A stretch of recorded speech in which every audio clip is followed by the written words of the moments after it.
श्रीरामाष्टोत्तरशतनामस्तोत्रम्।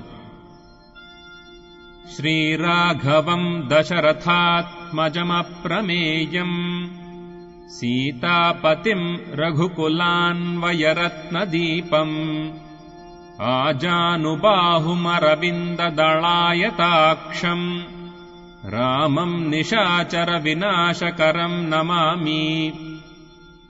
वैदेही सहितम् सुरद्रुमतले हैमे महामण्डपे मध्ये पुष्पकमासने मणिमये वीरासने सुस्थितम्।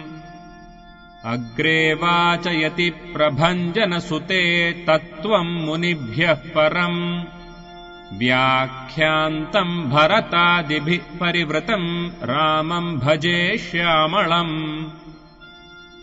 श्रीरामो रामभद्रश्च रामचन्द्रश्च शाश्वतः राजीवलोचनः श्रीमान् राजेन्द्रो रघुपुङ्गवः।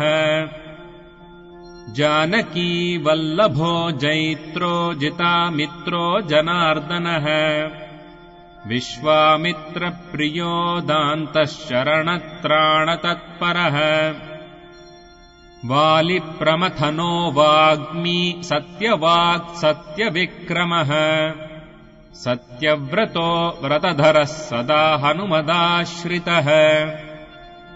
कौसलेयः करध्वंसी विराधवधपण्डितः विभीषणपरित्राता हरकोदण्डखण्डनः। सप्तसालप्रभेत्ता च दशग्रीवशिरोहरः जामदग्न्यमहादर्पदळनस्ताटकान्तकः।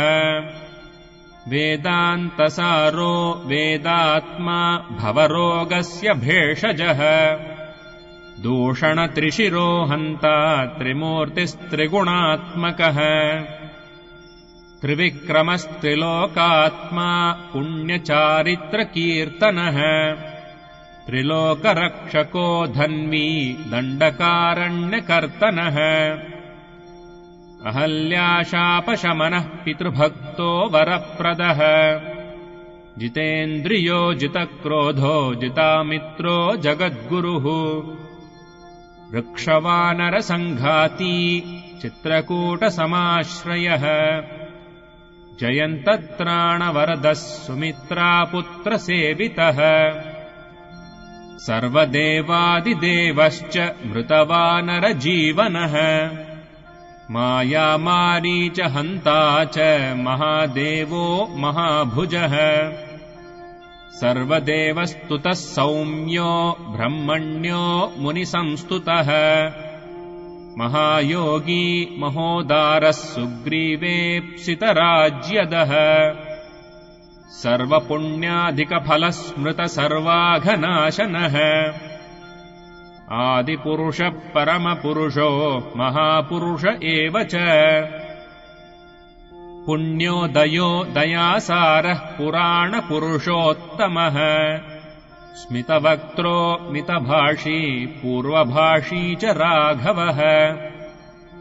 अनन्तगुणगम्भीरो धीरोदात्तगुणोत्तमः मायामानुषचारित्रो महादेवादिपूजितः। सेतुकृज्जितवाराशिः सर्वतीर्थमयो हरिः श्यामाङ्गः सुन्दरः शूरः पीतवासा धनुर्धरः।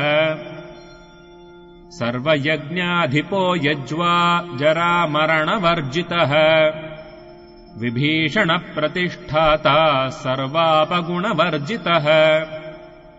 परमात्मा परम् ब्रह्म सच्चिदानन्दविग्रहः परम् ज्योतिः परम् धाम पराकाशः परात्परः। परेशः पारगः पारः सर्वदेवात्मकः परः।